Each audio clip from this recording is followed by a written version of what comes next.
Olá, estudantes da primeira série! Nesse vídeo vamos falar sobre crônica. Olá, meu intérprete Paulo! Nesse vídeo vamos falar sobre crônica.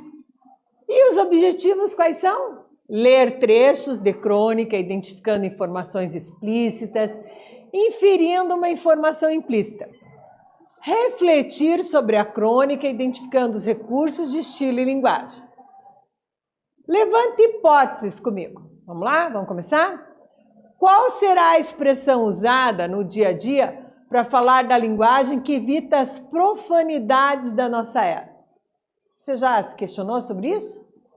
E mais, você sabe o que é linguagem politicamente correta? Debata com seus colegas e coloque as respostas no mapa mental. Vou te dar um segundinho para fazer isso e já volto.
Voltei e olha só o que eu tenho para te surpreender no início já da aula.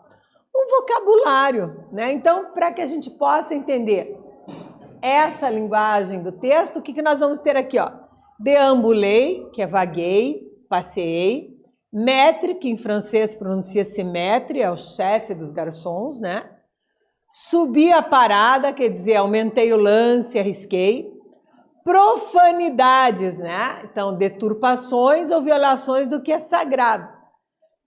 Flatulência, sentido figurado, né? Então, vaidades e modéstias. Com isso, já podemos entender o título da nossa crônica. Não era à toa que eu estava explicando o vocabulário. Anos atrás, entrei no restaurante de Lisboa para um almoço de trabalho com um jornalista português. Cheguei com 20 minutos de atraso. O espaço estava lotado. Deambulei pelas mesas e não havia sinal do meu comparsa. Falei com o maître, disse que tinha um encontro com um colega e perguntei se havia algum cavalheiro sozinho no espaço, à minha espera, ou pelo menos se alguém ali estivera a resolver ir embora. Já pelo título, Flatulências Excessivas, eu percebo que são vaidades excessivas, né? Consegue entender? E eu tenho aqui algumas palavras que podem gerar alguma dúvida quanto ao vocabulário. O que mesmo é deambulei? Ó, vaguei, passeei pelas mesas, né? Comparsa, o amigo, né? O cara ali com quem ele ia falar. O maître, então maître aqui, ó, o chefe dos garçons. E observe o que, né? Que ele está em que local? Em Lisboa, fora do Brasil. Continuando a leitura, temos: o funcionário perguntou-me como era o camarada. Gelei e comecei por considerações vagas. Moreno, 40 e tal anos, altura média. Isso não é de grande ajuda, disse ele, gracejando. Subi a parada. Gordinho? Nada. Gordo? Nada. Uma coisa monstruosa. Na atividade 1, nós temos então agora já aqui uma proposta de trabalho. Na letra A, o que eu quero saber? A crônica apresenta um fato do cotidiano, ou seja, um fato do dia a dia. Apresentado com uma experiência o quê? Real do cronista. Então, essa experiência dele real lá no restaurante serviu de motivação para a crônica. Que situação, eu quero saber exatamente dessa experiência, deu origem à crônica? Faz aí que eu volto a seguir, gabaritar contigo.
Voltei! Olha eu aqui, vamos conversar sobre a atividade 1. O que você percebeu, que situação que deu origem a essa crônica?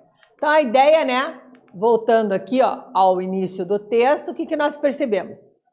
Anos atrás entrei num restaurante de Lisboa para almoço com um jornalista, cheguei com 20 minutos de atraso, o espaço estava lotado.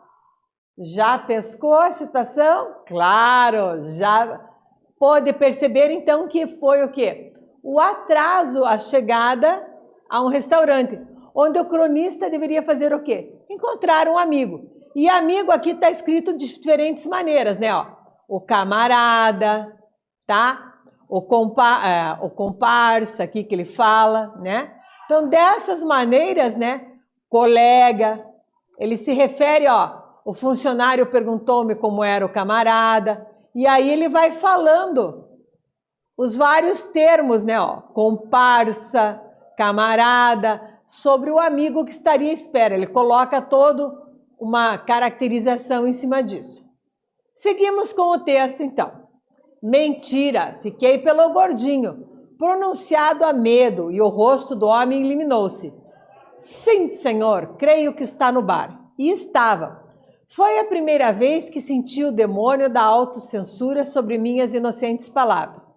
Não é elegante descrever fisicamente alguém para identificação, mas aqui entre nós não é elegante por quê? Se alguém é gordo ou magro, negro ou branco, deficiente ou atleta olímpico, por que motivo não usamos as palavras exatas para traduzir uma realidade exata? Não serão os eufemismos? Ele parece um lutador de sumô? Ele tem um tom de pele mais noturno? Ele tem limitações na locomoção física? Um insulto ainda pior? Gordo, negro, deficiente? Por que motivo as coisas não são simplesmente como são? O linguista John H. McWhorter, em artigo para o The Wall Street Journal, ajuda a responder, porque todas as eras têm as suas profanidades. Com isso, meus caros, chegamos à atividade 2 e você vai acompanhar comigo a proposta. Letras A diz assim, letra B tem mais uma e na C a terceira. Vamos passo a passo analisar o que pede a letra A. Mediante a dificuldade do garçom em identificar seu amigo, o autor descreve como gordinho. O que ele pretende, então, ao usar esse diminutivo, inho? Na letra B, na sequência do texto, o cronista cita a figura de linguagem que se relaciona ao uso do termo gordinho. Identifique-a e explique seu funcionamento. Na letra C, por que, na opinião do cronista, o falante não deveria evitar o uso de palavras como gordo, negro e deficiente? É rapidinho, sei que você consegue fazer e eu volto a seguir comentar contigo as respostas. Combinado?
Voltei gabaritar contigo a atividade. Vamos lá, então?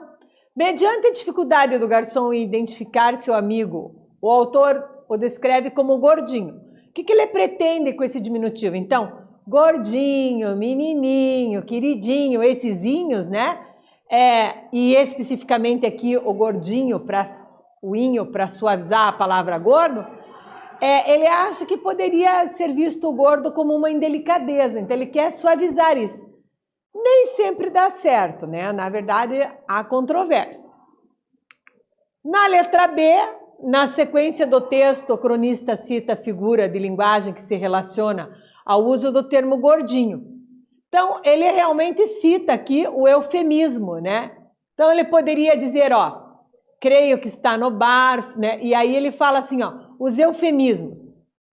Eufemismo é uma figura de linguagem que serve para abrandar algo. Por exemplo, em lugar de dizer, ele morreu, diríamos, ele foi ao encontro do Criador, tá? Se fosse uma coisa grave, tá comendo sílabas, né? Ou às vezes a pessoa não está muito bem, né? Gagueja, a pessoa não vai dizer ele é gago, vai dizer, ele tem dificuldade de dicção, então usa-se um eufemismo, tá ok? E ali ele cita alguns eufemismos, né? Ó, ele tem limitações na locomoção física, tá? E questiona justamente esses conceitos. Então, a figura de linguagem em questão é o eufemismo e usa para suavizar o sentido de expressões que podem ser consideradas grosseiras, né? Por exemplo, ela é uma magricela. Não, né? Eu posso usar uma expressão para suavizar. Ela está esbelta, esguia, né? Posso usar a norma culta também num eufemismo, tá ok? Na letra C, por que na opinião do cronista o falante não deveria usar o uso de palavras como gordo, negro e deficiente?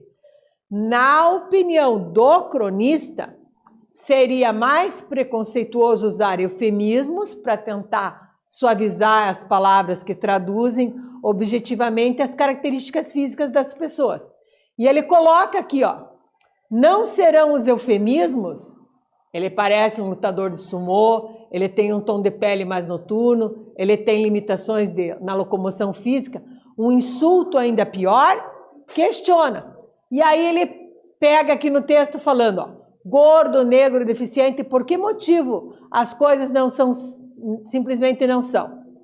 E cita um discurso de autoridade, né? O linguista John McWhorter, em artigo para o The Wall Street Journal, ajuda a responder, porque todas as eras têm as suas profanidades.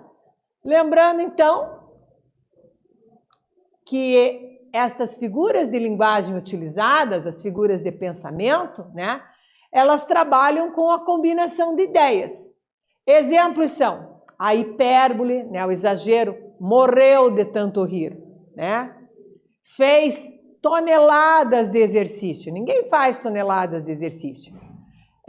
O eufemismo, o lilote, a ironia, a personificação, a antítese, o paradoxo, a gradação e a apóstrofe, todas figuras de pensamento. Continuamos a leitura e temos o seguinte. Na Idade Média cristã, as palavras proibidas eram invariavelmente de natureza religiosa. Invocar o nome de Deus em vão era pecado capital.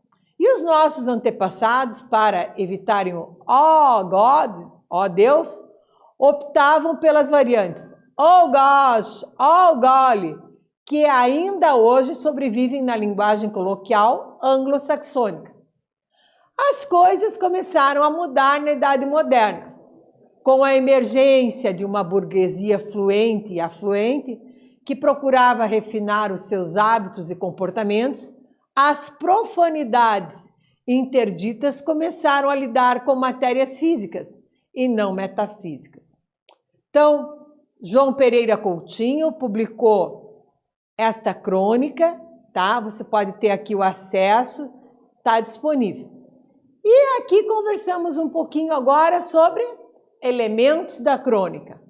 Então, vamos recordar algumas coisas importantíssimas. Primeira delas, crônica é maior ou menor do que conto? Menor. E é o quê? Um texto que tem uma narrativa curta. Existem quantos tipos de crônicas? Vários. Os elementos característicos da crônica são quais, prof? São os elementos, gente, da narrativa. Então, o narrador, que pode ser narrador observador, narrador personagem, narrador onisciente. Os personagens, nós vamos tratar com o personagem principal, protagonistas, personagens secundários. Temos também o antagonista. O tempo, né, que eu posso ter o tempo cronológico, o tempo psicológico. O espaço, o enredo. No enredo, muita atenção ao clímax, tá? E aí chegamos à atividade 3. Olha só.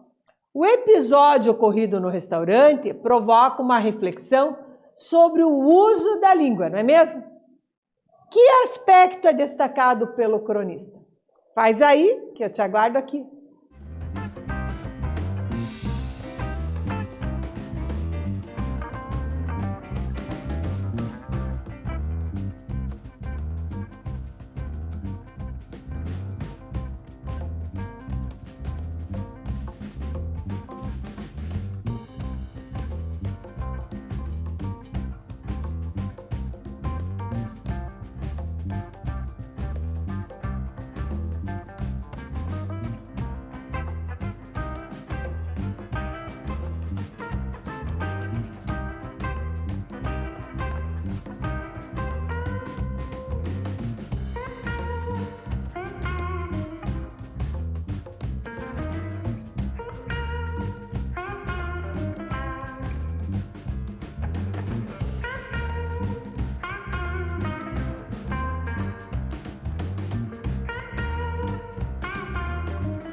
Voltei, gabaritar contigo a questão 3.